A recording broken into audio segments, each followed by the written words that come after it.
Geliefdes, baie welkom by ons erediens vanuit Job 37 vers 14 tot 24 met die tema Wanneer God nie antwoord nie. Geliefdes, baie welkom by ons erediens. Vandag is 'n nagmaalsdiens, so ons gaan ook na die tyd die nagmaal saam vier. Gewoonlik is die kinders dan in die kerk, so ons probeer ook die preek so 'n bietjie eenvoudiger hou. Maar geliefdes, ons is in Job, ons het verder beweeg van Genesis af en hoekom ons Job vat direk na Genesis, is dat Job het waarskynlik geleef voor Abraham nog, of in die tyd van Abraham, en dis hoekom ons nou Job na kyk. Geliefdes, daarom begin ons met fotum en seën uit Job 37 vers 5. Met sy stem laat God die magtige dinge gebeur. Hy doen groot dade en ons begryp dit nie. Hy beveel die sneeu om op die aarde te val, die reëns val, stortreëns wat getuig van sy krag. Hy laat die mensewerk tot stilstand kom, sodat alle mense sy werk kan leer ken. Wat 'n wonderlike seën om te weet. Die Here laat ons tot stilstand kom en sy werk te leer ken. Geliefdes, kom ons begin deur saam te sing die lof, aanbidding en ere.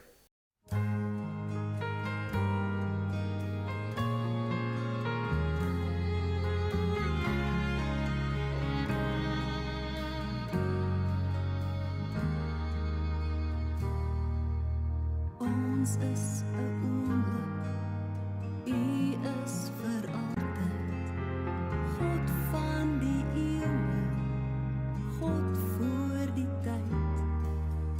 Ons is 'n asem, U is vir ewig, U wat ons liefhet, altyd getrou.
Geliefdes, as wetgedeelte kyk ons na Eksodus 20 vers 1 tot 17. Toe het God al die woorde aangekondig: Ek is die Here jou God wat jou uit Egipte, uit die plek van slawerny bevry het. Jy mag naas my geen ander gode hê nie. Jy mag nie vir jou 'n beeld of enige afbeelding maak van wat in die hemel daarbo of op die aarde hieronder of in die water onder die aarde is nie. Jy mag hulle nie vereer of dien nie, want ek, die Here jou God, eis onverdeelde trou aan my. Ek reken die kinders die sondes van hulle vaders toe, selfs tot in die 3de en 4de geslag van die wat my haat. Maar ek betoon my liefde tot aan die 1000ste geslag van die wat my liefhet en my gebooie gehoorsaam. Jy mag die naam van die Here jou God nie misbruik nie, want die Here sal die een wat sy naam misbruik, nie ongestraf laat bly nie. Sorg dat jy die Sabbatdag heilig hou. 6 dae moet jy werk en alles doen wat jy moet, maar die 7de dag is die Sabbat van die Here jou God, dan mag jy geen werk doen nie. Nie jy of jou seun of jou dogter of die man of vrou wat vir jou werk, of enige dier van jou of die vreemdeling by jou nie. Die Here het in 6 dae die hemel en alles daarin gemaak, die aarde en alles daarop, die see en alles daarin, en op die 7de dag het hy gerus, en daarom het die Here dit as 'n gereelde rusdag ingestel en dit geheilig. Eer jou vader en jou moeder, dan sal jy lank bly woon in die land wat die Here jou God aan jou gee. Jy mag nie moord pleeg nie, jy mag nie egbreek pleeg nie, jy mag nie steel nie, jy mag nie vals getuienis teen 'n ander gee nie, jy mag nie iemand anders se huis begeer nie, jy mag nie sy vrou begeer nie, ook nie sy slaaf of slavin, 'n bees of 'n donkie, of enigiets anders wat aan hom behoort nie. Geliefdes, tot sover die wet van die Here. Kom ons sing saam, Hemelvader, ons aanbid U.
Geliefdes, kom ons bid saam. Ons almagtige Vader, weer 'n wonderlike voorreg om tot U te nader. Weer ons wil U loof en prys vir U liefde, loof en prys vir U werk wat U doen, Heer, ook in ons lewens. Heer, en ons wil bely Heer, ons is afhanklik van U. Heer, hoofsaaklik daarvoor dat U ons harte verander en in ons werk, maar Heer, ook so vir ons as 'n gemeente, Heer, dat U ons werk sal seën, dit wat ons doen, die woord wat ons verkondig en die lewe wat ons leef. Heer, ons dankie daarvoor. Ons vra dat U met ons sal wees in ons werk. Heer, wees met ons gesinne. Heer, elkeen wat swaar trek hierdie tyd van die jaar, Heer, kom gee vir ons wat ons nodig het, kom wees ons naby.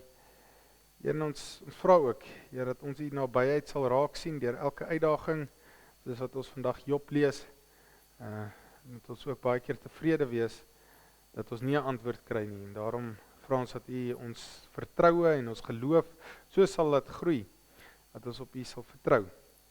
Heer, kom help ons om vandag se woorde te verstaan, Heer, kom help ons om dit uit te leef, Heer, dat ons altyd sal weet, ons vergifnis is alleen die werk van Jesus Christus, wat U vir ons gedoen het. Heer, en daarom, ook wanneer ons die nagmaal vier, help ons om dit te onthou en te gaan uitleef. Ons bid dit alles in die naam van Jesus Christus ons Here. Amen. Geliefdes, die woord kom vandag uit Job, soos gesê het. Job was amper in dieselfde tyd as wat Abraham geleef het. Nou ek lees vir ons Job 37. Nou die eerste 4 hoofstukke van Job is waar die rede hoekom dit gebeur het. Nee, die duiwel verskyn voor God en hy beskuldig Job van 'n paar goed en God gee hom toestemming om te doen wat hy wou en hy gaan tref Job met vreeslike rampe, wat ons net nou oor sal praat. En dan is Job en sy vriende in 'n gesprek oor al hierdie dinge wat gebeur het. Hulle worstel met hierdie, en dit is waaroor Job gaan, is hierdie worsteling wat hulle het, oor alles wat met Job gebeur het.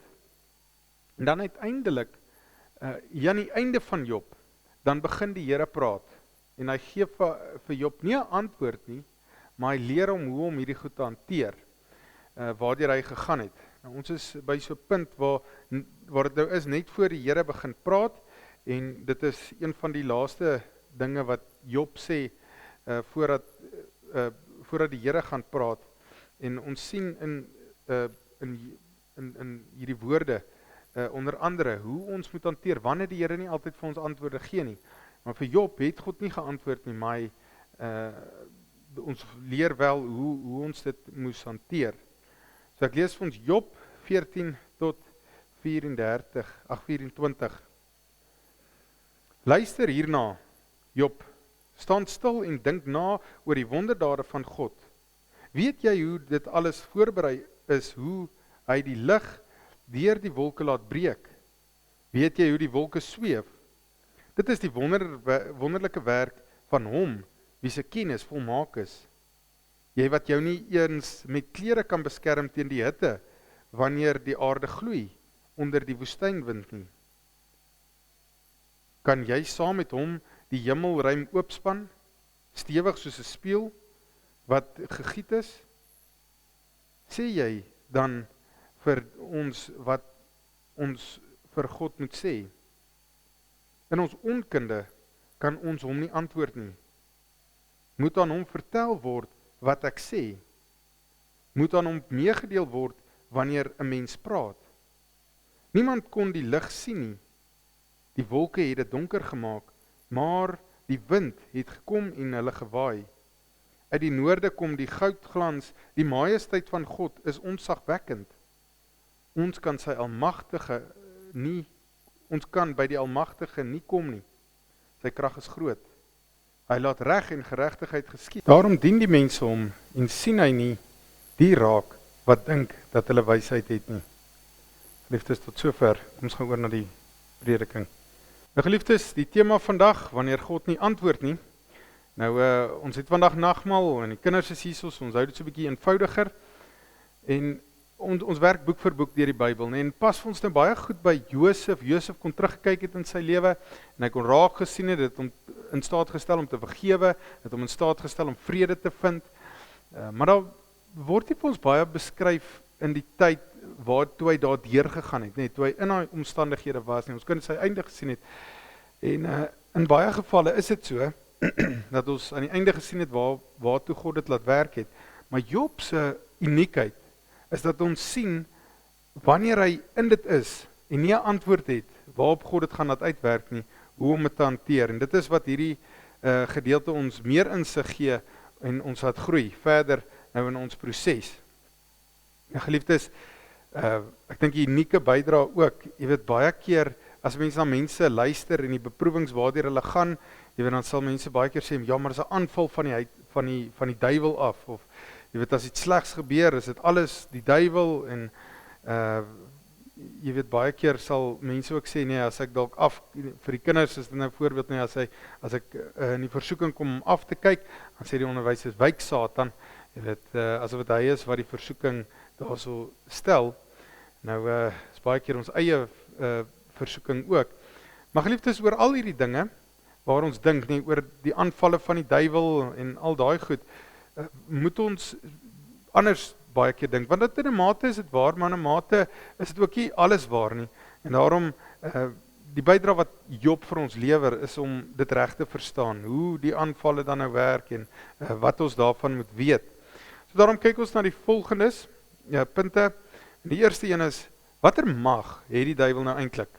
En dan die tweede een, God antwoord ons nie altyd oor ons lyding en ons swaar kry nie. En dan 'n derde een, hoe hanteer ons dan nou hierdie beproewings waardeur ons gaan? En geliefdes, daarom die eerste punt, watter mag het die duiwel nou eintlik? So die verhaal van Job, geliefdes, verstaan ons nou weer baie keer met hierdie goed, nee, ons het nou net 'n stukkie aan die einde van Job, maar hy moet nogal in sy geheel vertel word. So ek gaan vir ons so vinnig 'n opsomming gee van wat met Job gebeur het en hoe die boek gekom het tot waar ons nou vandag gelees het. Job was 'n ryk man, baie kinders gehad, baie besittings gehad, en toe die eerste toneel wat ons sien, is die duiwel wat voor die Here staan. En die Here vra vir hom, hoorie, het jy vir Job gesien? Het jy gesien, en dan sit 'n getuienis van die Here, dat hy die mees regverdigste mens is wat op die aarde is, met ander woorde nee, hy is die beste mens. En die Satan sê toe, ja, maar dis omdat dit so goed gaan met hom. Hy's ryk, sy gesondheid is goed, dis hoekom hy u dien. En dan sê die Here, nou, okay, nou maar, jy kan alles vat, behalwe sy lewe. Die Here stel vir hom baie duidelike perke, hy sê, my sy lewe mag jy nie vat nie.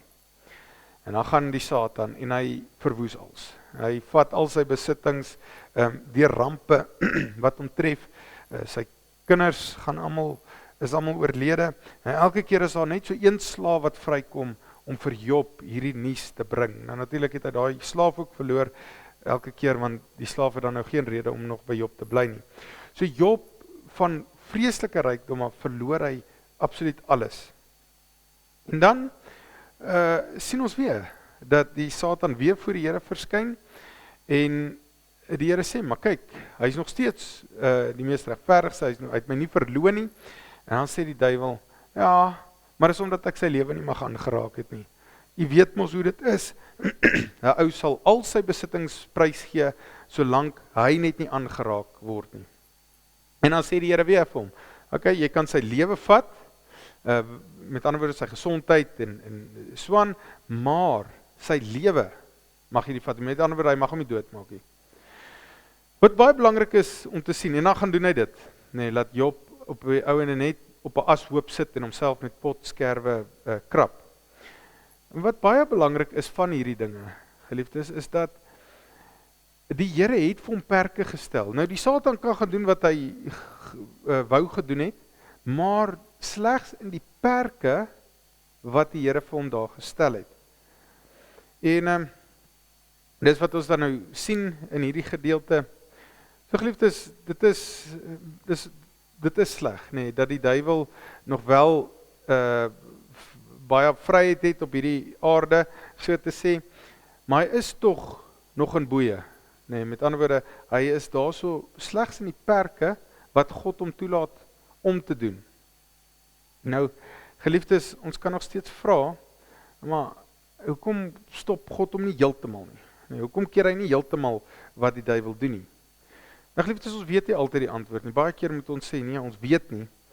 Maar ons kan ook sien hoe die Here ook goed laat bring vanuit die aanvalle wat die duiwel gee. Nou onder andere wil ek 'n voorbeeld noem, 'n baie bekende een is van Paulus wat sê die duiwel wat hom aanval en wat hy daarvan sê. Ek lees vir ons 2 Korintiërs 12 vers 7 tot 9. Daarom, sodat ek nie hoogmoedig sou wees nie, is daar vir my 'n doring in die vlees gegee, 'n boodskapper van die Satan om my met die vuiste te slaan. 3 maal het ek tot die Here gebid dat dit van my af weggeneem moet word. Sy antwoord was: my genade is vir jou genoeg. My krag kom juis tot volle werking wanneer jy swak is. Daarom sal ek liewer oor my swakhede roem, sodat die krag van Christus my beskutting kan wees. So geliefdes, jy kan sien, vanuit die lewe van Paulus. Hy sê, dit is 'n boodskapper van die Satan wat hom aanval. En hy spreek dit weg, of so ietsie, hy bid daarvoor, maar hy sê hy 3 keer al daarvoor gebid. En dat die Here die eerste 2, hy sê, nee, die eerste 2 gebede het die Here nie verhoor nie. Maar dan sê hy, maar dit is sodat hy byvoorbeeld nie hoogmoedig sou wees oor al sy prestasies nie. Nee, hy het al die kerke gaan plant en sodat hy nie hoogmoedig raak nie, het die Here dit toegelaat. En dan is dit ook baie belangrik om raak te sien, dat die Here gesê het, dis juis wanneer jy op jou swakste is, dat my krag dat my krag meer duidelik word. Nou as ek maar net kan noem vanuit Paulus en die apostels, en as mens kan sien nou hoe het dit hoe kon mens God se krag meer daardeur sien? Nou ons sien, Paulus skryf meeste van sy briewe in die tronk. En jy weet, as ons nou vandag terugkyk, en ons het nou die apostels sê maar gesien, en hierdie apostels, elke keer as hulle die woord verkondig, jy weet, dan het hulle ryk geword, en hulle het ministers geword, en al hierdie hoë posisies gekry, omdat hulle evangelie verkondig het. Weet jy dan, wat sou gebeur het, is ons sou vandag teruggekyk het, en ons sou gedink het, ja maar, jy weet, hulle het net hierdie woord verkondig, omdat hulle ryk geword het daaruit, en omdat hulle almal gee op die ouende hulle lewe op, as gevolg, jy weet, vir die evangelie. Jy weet, en dan moet mens sê, jy weet, hulle was op so 'n punt, dat om die evangelie te verkondig, vir hulle geen meer fisiese voordeel ingehou het nie. Jy weet, en dan moet mens, dan sien mens raak, hierdie ouens se geloof is deur God so versterk, dat hulle moes geweet het, daar's meer as hierdie wêreld. Hulle moes geweet het, jy weet, hulle sien uit na iets wat kom, nie dit wat hulle in hierdie wêreld ontvang nie. Hulle moes geweet het, jy weet, die Here moes vir hulle baie duidelik gemaak het, dat hy bestaan. En dan sien mens God se werk in hierdie mense se lewens raak. Dat hulle dit nie vir die voordeel gedoen het, maar dat hulle verder gesien het, as net dit. Hulle het geweet, hulle is maar net vir 'n tyd hier op aarde, maar die ewigheid is dit wat saak maak. So God se werk kom baie duideliker deur hulle swaar kry, en deur dit wat hulle getref het. Nou geliefdes, Paulus, weer soos Josef, kon gesien het, wat God daardeur bewerk het. Maar soms kry ons nie 'n antwoord nie.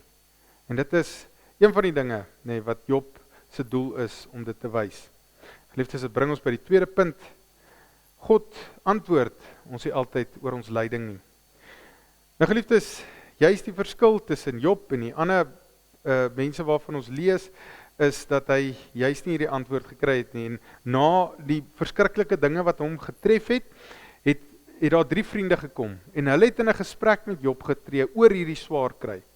En dit is die gedeeltes wat ons dan nou sien, is hoe hanteer hulle dit as mense, hierdie goed waardeur hulle gaan. En dan is dit baie belangrik in die gesprekke wat hulle lewer, die tipiese dinge wat mense sou sê, as 'n mens deur swaar kry gaan, dit is wat hulle gesê en dit is wat hulle raak gesien het. En ons leer daaruit. Nou onder andere die eerste afleiding wat die vriende maak, is dat hulle sê, maar luister, God sal nie 'n regverdige man laat swaar kry nie. Jy moes iets verkeerd gedoen het, Job. En die tipiese afleiding, is jy 'n goeie mens hier op aarde, en doen jy wat die Here doen, dan moet dit met jou goed gaan, en is jy 'n slegte mens, dan moet dit met jou sleg gaan. Dis mos die tipe afleidings wat mense maak. En Job maak dit duidelik dat dit nie die geval is nie. En dit moet ons baie keer verstaan. So, dit leer vir ons hoe mense dink, maar dat die manier hoe mense dink, dat eintlik heeltemal omgekeer is by die Here baie keer. En ek weet nie, dit is so erg dat selfs die disippels maak hierdie selfe fout toe hulle met Jesus praat op 'n stadium. Daai in Johannes 9 op 'n stadium toe kom hulle by 'n man wat blind gebore is en nou is dit moeilik om te weet wie se skuld dit is want sy ouers of syne en hulle vra dan vir die Here, nou wie se skuld is dit? Is dit dat hierdie ou blind gebore is dit sy ouers se skuld of is dit sy eie skuld op 'n manier? En dan antwoord die Here hulle op hierdie manier. Hy sê in Johannes 9 vers 3 en Jesus antwoord hulle, dit is nie deur hulle eie sonde en ook nie deur sy ouers se nie, maar hy is blind sodat die werke wat God doen in hom gesien kan word. Nog 'n goeie kontras, nee, hy is blind, maar God se werke deur sy blindheid word dit gesien. En dan wat gebeur? God genees hom en die krag van God word duidelik daarin en so wys die Here, nê. Dis nie oor sonde dat dit met hierdie man gebeur het nie, nê, of met Job. In Job se geval nie. Jy weet, so, Jesus maak dit duidelik, ook, nee.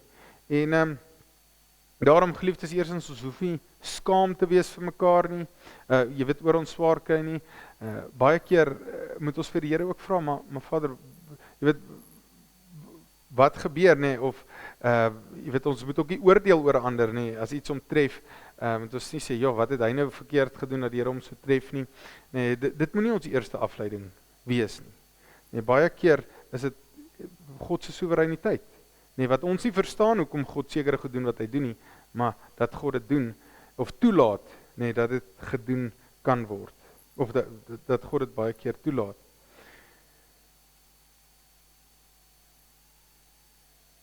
En baie belangrik, nee, jy weet, mense het partykeer, jy weet die idee dat, jy weet, as iets swaar vir my nou getref het, of iets moeilik, jy weet, dan is nou, vir 'n oomblik het God dalk nou so 'n bietjie beheer verloor, en jy weet, nou het die duiwel mag gekry, jy weet, so asof God dit, jy weet, nie toegelaat het nie, of baie keer, jy weet, as iets my nou tref, en die duiwel val my nou aan, jy weet, dan sê, maar wat doen ek nou verkeerd? Jy weet, jy weet, dan raak mense so, jy weet, dan begin hulle rituele doen, en salf, en sulke goed, want, jy weet, dit moet nou, op 'n manier het die duiwel nou meer mag as jy weet, as wat hy nou behoort te hê. Jy weet, en dan maak mense verskriklike sulke afleidings. Jy weet, dan wil hulle nou sê, jy moet sekere goeders doen, en dan baie keer, jy weet, sal ouens nou ook nagmaal gebruik, jy weet, en dan is dit 'n misbruik daarvan, dat sy sê, ja, maar die nagmaal breek bande met die Satan, en jy weet, die tipe goed wat mense dan sê op dit, nee, dat jy nou een of ander bande moet losspreek ook, en sulke goed, jy weet, dis alles as gevolg van persepsies, dat, jy weet, die Satan het sekere tyd, jy weet, meer mag oor jou as dit, en iewers het God nou, jy weet, nie beheer daaroor nie, en dan is die verantwoordelikheid nou op jou om hierdie goed, jy weet, die afleidings wat mense maak as gevolg daarvan, is omdat hulle nie hier ook verstaan vanuit Job, dat God dit soms toelaat, met 'n plan wat die Here het, met die persoon se lewe nie. Nee, geliefdes, God gee nie noodwendige antwoord nie. Nee, en dit kon mens sien in die lewe van Job.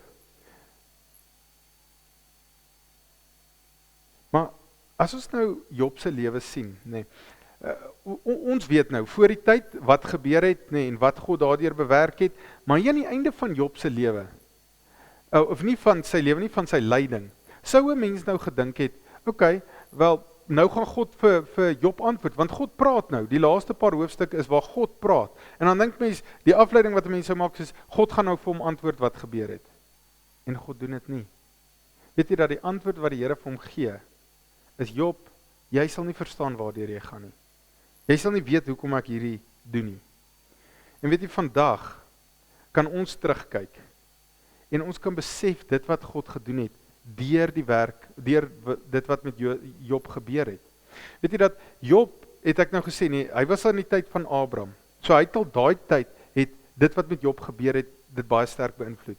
En ons weet, Job was 'n groot verhaal, in Israel se lewe, nee, op 'n stadium die profete praat van as Job, Noag en Daniël in hierdie tyd gelewe het, dan sou hulle net hulle self kon gered het en nie ook die mense nie. So Job was 'n groot figuur in Israel se lewe. En ons weet Israel, die plek waar hulle geplaas het en dit wat God in hulle lewe het hulle invloed gehad op die res van die wêreld en veral van Jesus se tyd af, die kerk het enorme invloed gehad op die wêreld en Job was 'n groot figuur, ook in die eerste kerk se lewe. Jakobus wat een van die eerste boeke is wat geskryf is, Jakobus skryf ook oor Job. So Job was 'n groot figuur toe al. Nee, en dis duisende jare wat sy lyding 'n invloed gehad het op die hele wêreld. Geliefdes, dis heeltemal onmeetbaar hoe ver sy invloed gehad het. Elke ou wat teruggedink het aan Job, wat moes volhard het deur sy verhaal te lees, nee, deur hulle lyding en deel van Israel se wysheid, deel van die kerk se wysheid. En ons weet, die kerk het 'n enorme invloed op die wêreld gehad. So geliefdes, jy weet, dis onmeetbaar ver hoe en Job wat in daai tyd gelewe het, sou dit nooit kon indink nie. Hoe ver sy lyding 'n deel geword het van die Ou Testamentiese Bybel en later die Nuwe Testamentiese Bybel.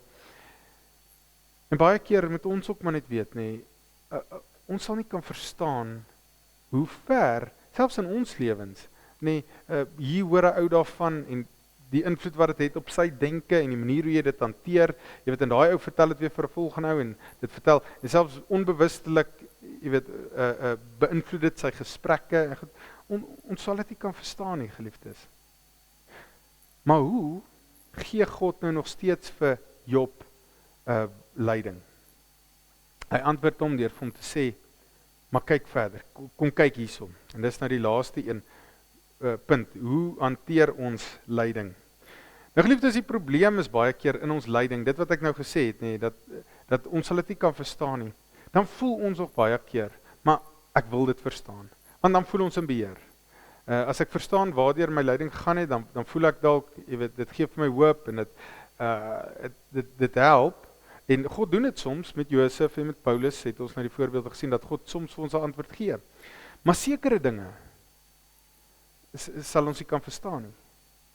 En dan het ons hierdie hulp nodig. En geliefdes, baie keer, juis wanneer ons deur daai lyding gaan, en sê net maar, ons probeer so 'n bietjie verstaan, en iemand kan dalk na ons toe kom en sê, maar kyk, dit is dalk wat die Here in jou lewe gedoen het. Jy weet, dan voel ons altyd, jy weet, dan maak dit partykeer die worsteling erger. Want as ek nou, ons hou dit nou lig vir die kinders, so sê net maar, daar's 'n kind nie, en hy sukkel met akademie, nee, hy sukkel om te leer.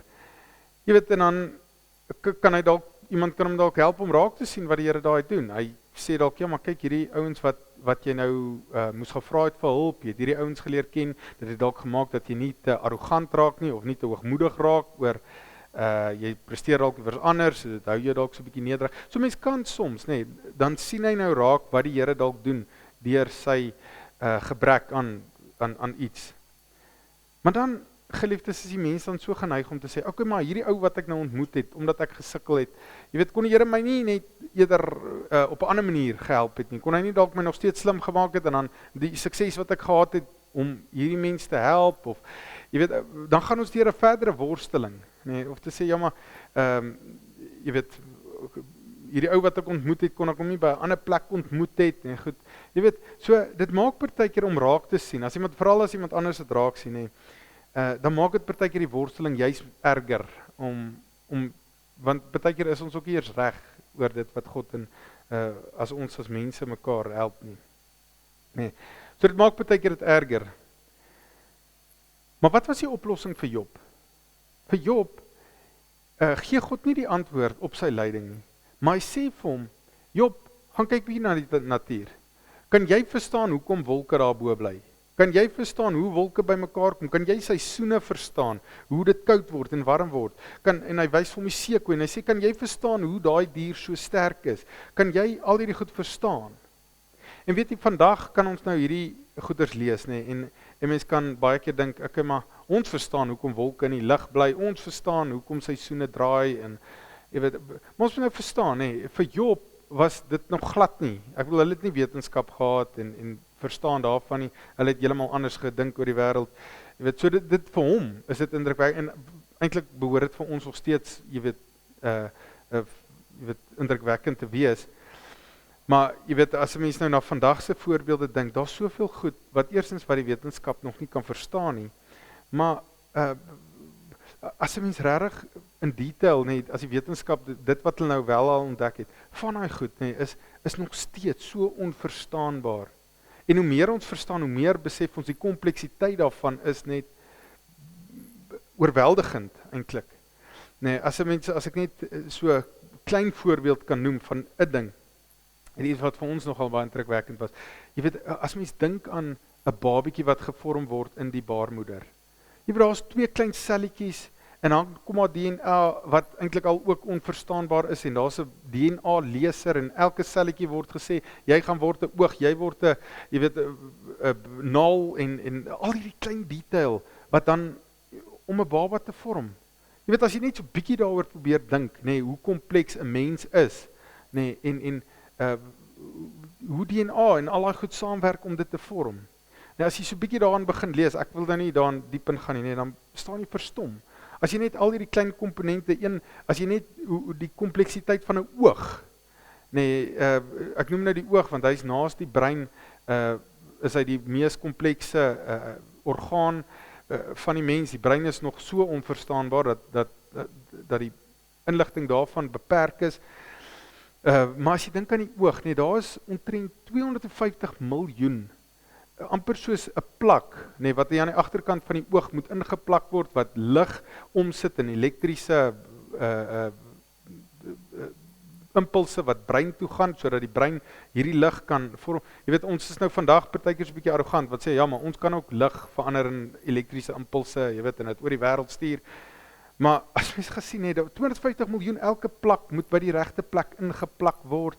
Hoe op aarde gebeur dit? Sodat die mens kan sien. En jy weet, as mens daai goed sien, dan besef mens, wie is ons om God te kan verstaan? Ons kan nie. Hy wat hierdie dinge skep. Dit gaan 'n mens se verstand te bowe. En geliefdes, die enigste afleiding wat ons kan maak, is ons Skepper is groot en so groot dat ons dit nie sal kan verstaan nie. En dan ook, geliefdes, die verrykende invloed wat my lyding het op die wêreld en op die koninkryk van God en God se plan met my lewe. Jy weet, kan ek hom baie keer, al verstaan ek dit nie, om vertrou. Want soos ons elke keer sê, jy weet, in die Ou Testament het God vir ons fisies dinge teruggegee. Vir die Ou Testamentiese gelowiges, vir Jakob het hy vir Josef teruggegee, vir Job het hy toe nou al sy besittings weer baie meer teruggegee as wat hy aanvanklik gehad het. En vir die Nuwe Testamentiese gelowiges is dit geestelik.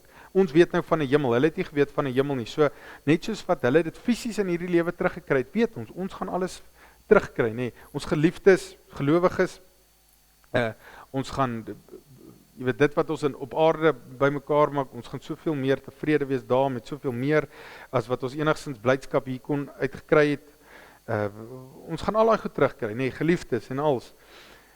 En dit wat ons in hierdie lewe verloor, is eintlik onvergelykbaar in wat ons eendag gaan kry. En geliefdes, my eintlike raad, spandeer tyd om hierdie wetenskaplike goed te lees. Want dit laat mens met soveel eerstens verwondering vir God, maar ook in die besef, ons kan nie verstaan wat God alles doen en hoe groot hy is. En daai goed laat mense dit so 'n bietjie besef. En die Here leer ons ook, in die natuur sien ons sy algemene openbaring, almal sien dit. En besonder is dit nou ook belangrik, in die Bybel sien ons sy besondere openbaring, wie God is en alles, maar baie keer is hierdie algemene openbaring ook vir ons baie belangrik in ons geestelike groei. Geliefdes, mag dit u troos en mag u groei om die Here te vertrou. Amen. Geliefdes, kom ons bid saam. So magtige Vader, liewe Heer, dankie vir alles wat u vir ons doen. Weer wanneer ons dit baie keer nie raak sien nie, help ons, Heer, gee vir ons die vertroue om U te vertrou. Heer, want U werk van ewigheid tot in ewigheid. Heer, ons is 'n kort oomblik. En ons sal nie alles kan verstaan wat U doen deur ons lewens en in ons lewens nie. Heer, daarom ons afhanklikheid om U te vertrou in die tye wat ons nie verstaan nie. Heer, en dankie dat U ons vergewe wanneer ons opreg ook berou het daarvoor dat ons baie keer verset teen U. Heer, vergewe ons tog daarvoor en deur U Gees kom lei ons in dit. Heer, ons wil U loof en prys en help ons om die grootheid raak te sien wanneer ons na die natuur kyk, wanneer ons besef Heer, hoe groot U is. En gee vir ons daai geleentheid, maak ons rustig om dit ook te doen, na te kyk en weer net 'n bietjie van U grootheid te sien. Heer, kom help ons deur elke beproewing, kom lei ons, kom leer ons en Heer, dankie dat U al ons sondes vergewe. Ons bid dit alles in die naam van Jesus Christus ons Here. Amen. Geliefdes, ons sluit af met die nagmaalswoorde ook as 'n voorbereiding vir die nagmaal. Kom ons sing saam die nagmaalsvoorbereiding.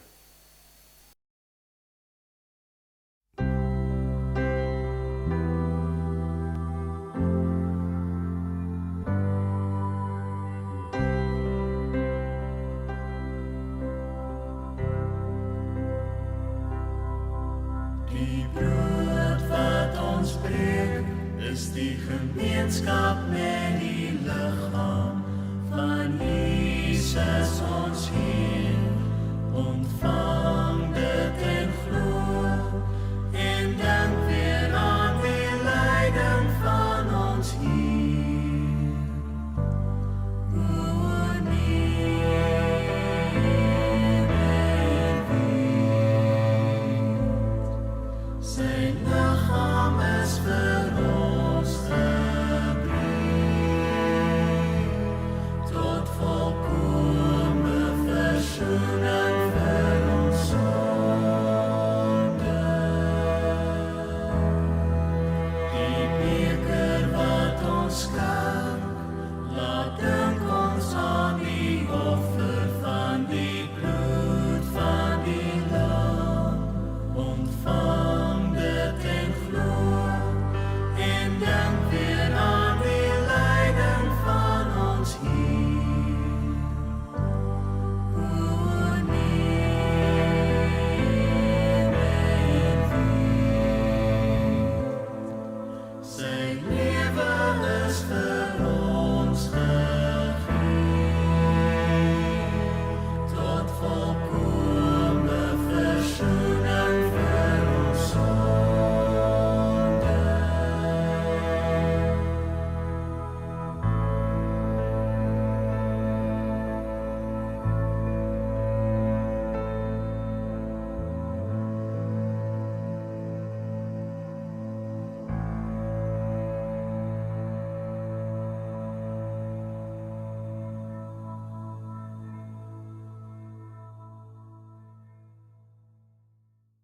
Geliefdes, toe die Here die nagmaal ingestel het, in die nag waarin hy verraai is, het hy dit nie vir ons gedoen sodat dit 'n bygeloof kan wees, dat ek nou voel, maar ek is dalk meer vergewe vir my sonde, of dis soos 'n amper 'n lucky charm wat oor jou lewe is, dat daar beter goed gebeur nie. Hy het dit ingestel sodat ons sekere dinge leer vanuit die nagmaal en dat ons dit gereeld aan herinner word. So dis die belangrike dinge van die evangelie wat ons leer vanuit die nagmaal. Daarom is dit vir ons belangrik dat ons weer herinner sal word aan wat dit alles beteken. So geliefdes, basies wat dit beteken, elke keer as ons die nagmaal gebruik, dan vertel ons basies vir onsself en vir ander mense wat dit beteken. En dit leer vir ons dat die Here lief is vir ons, dat hy sy enigste seun gestuur het, soos wanneer ons die brood breek, dan sê ons Christus se liggaam is gebreek vir ons, sodat ons vergewe kan word. En dit het natuurlik gebeur in die dag toe Jesus gekruisig is, toe is sy liggaam daar gebreek vir ons sondes. En dit is die nag voor die instelling, voor die kruisiging wat die Here dit vir ons gedoen het. En dit is baie interessant dat die Paasfees was vir al die jare deur die Jode gevier en op daardie nag is die werklike offer wat Christus is vir ons gedoen. So, die Here het gesê, doen dit en dan wanneer julle dit doen, dink aan wat gebeur het. Dink aan wat ek vir julle gedoen het. So dit is 'n herinnering. Nou die Here het opgestaan, dit herinner ons ook dat hy opgestaan het vanuit die dood. Die wyn wat ons drink herinner ons dat sy bloed vir ons gevloei het en dat die Here nou regeer vanuit die hemel. Wanneer ons daaraan dink, verander dit ook ons harte en so regeer die Here vanuit die hemel. En dit herinner ons dat ons ook God se kinders gemaak is. Dit is die verbond wat daar tot vervulling gekom het. So die verbond kom ook ten volle werking, want nou deur die geloof is ons kinders van Abraham en word dan nou vir ons voorberei plek in die hemel. Nou geliefdes, baie belangrik. Korintiërs is een van die gedeeltes wat praat oor die nagmaal en in Korintiërs word daar ook gesê, maar jy kan 'n oordeel oor jouself eet en drink met die nagmaal. Dit is nou tipies as jy dit net gebruik om net as 'n ritueel of dink dit het nou een of ander krag wat dit oor jou lewe het. En dan sê Paulus, maar julle moet julleself gaan ondersoek. Dat ons ook, so wanneer ons dit gebruik, moet ons ook dink, nee, in ons gedagtes het ons soms dalk gesondig, of baie keer is daar 'n sonde waarvan ek weet, wat ek nie wil los, of ek's hardkoppig oor sondes in my lewe, en dan is dit weer 'n tyd om vir die Here te vra, maar Vader, kom help my om te breek met my sonde, kom help my om dit met opregtheid te gebruik. Daarom moet ons self ondersoek. Nou geliefdes, baie belangrik ook, wanneer ons die liggaam, die brood breek, net soos wat ek hierdie brood eet, so seker kan ons wees oor God se verlossing, en dat ons verlos word deur die genade van die Here. Maar dan, as ons nou die gebreekte liggaam sien, leer Korintiërs ons in die gedeelte van die nagmaal ook, dat elkeen van ons is 'n stukkie van Christus se liggaam. Party is dalk die voet, party is dalk die hand. So dis belangrik nie, want wat gebeur, geliefdes, ons kyk baie keer na mekaar, ons kyk na ons prestasies, ons kyk hoe, aantreklik is hierdie persoon, hoe dit en dat, en dit is nie goed waarna 'n kind van die Here moet kyk in iemand anders nie. Waarna ons moet kyk is dat God ons deel gemaak het van sy liggaam, en elkeen van ons het 'n gawe, niemand is toevallig hier nie, en selfs, ons nou Job gesien, lyding, hy is verag, en mense het neergekyk op hom, maar God het daardeur groter dinge gedoen as wat hy met enigiemand se besittings en sy goed gedoen het. En dit was eintlik die ding wat belangrik is. So ons moet anders na mekaar kyk, want dit is hoe ons mekaar ook werklik lief het, As ons kyk na mekaar se prestasies en dit en dat, dan is jy eintlik net lief vir 'n ander ou omdat hy presteer of dat hy dalk iets vir jou doen of so iets. Maar die Here leer vir ons dat ons mekaar moet lief hê omdat ons sy kinders is. Ons is lief vir mekaar omdat ons saam sy kinders is. En dan geliefdes, baie belangrik, die hoof is die brein, die gedeelte van die liggaam, en dit moet altyd Christus wees. Christus is die hoof. Nou wat beteken dit vir ons? Dit beteken, wanneer ons laat lei deur die Bybel. Jy weet, baie keer het elkeen sy eie idee wat goed is vir die kerk, en wat elkeen het sy eie idee, baie keer sê mense, nee, maar die Heilige Gees het my dit gesê of dat gesê. Dit is baie gevaarlik as dit nie ooreenstem met die skrif nie. En deur te sê, Jesus is ons hoof, bely ons daarmee, dat ons luister na sy woorde in die skrif, en dit regeer sy kerk. En daarom is dit baie belangrik. So geliefdes, kom ons bid saam, en dan bedien ons die nagmaal. Ons barmhartige God en hemelse Vader, Here, ons dankie, dat Jesus Christus met sy liggaam wat gekruisig is, en sy bloed wat vir ons vergiet is, ons tot die ewige lewe voed en versterk. Here, dat ons nie met ons harte aan die sigbare tekens van die brood en die wyn sal vaskleef nie, maar gee vir ons dat ons nou ons harte sal ophef na die hemel, waar Jesus Christus ook ons voorspraak aan die regterhand van God is. Gee vir ons deur die werking van die Gees, dat ons geloof versterk sal word tot meerdere diens in die koninkryk en tot verheerliking van U naam. Hoor, as ons saam met die hele Christendom nou bid, ons Vader wat in die hemel is, laat U naam geheilig word, laat U koninkryk kom, laat U wil geskied, ook op die aarde, net soos in die hemel. Gee ons vandag ons daaglikse brood en vergeef ons oortreding, soos ons ook die vergewe wat teen ons oortree het. En laat ons nie in die versoeking kom nie, maar verlos ons van die bose, want aan U behoort die koninkryk en die krag en die heerlikheid tot in alle ewigheid. Amen. Geliefdes, as jy nou net wil stop en die brood en wyn wil gaan kry, is jy nou welkom om dit te gaan doen. Geliefdes, die brood wat ons breek, is die gemeenskap met die liggaam van ons Here Jesus Christus. Neem, eet, dink daaraan en glo dat sy liggaam vir ons gebreek is tot volkome versoening van al ons sondes. Geliefdes, die beker van danksegging is die gemeenskap met die bloed van ons Here Jesus Christus. Neem, drink, dink daaraan en glo dat sy kosbare bloed vir ons tot volkome versoening van al ons sondes is. Geliefdes, kom ons sluit af deur saam te sing, ek wil die Here loof.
Geliefdes, gaan die week in met die seën van die Here, vanuit Numeri 6 vers 24. Die Here sal jou seën en jou beskerm. Die Here sal tot julle redding verskyn en julle genadig wees. Die Here sal julle gebede verhoor en aan julle vrede gee. Amen.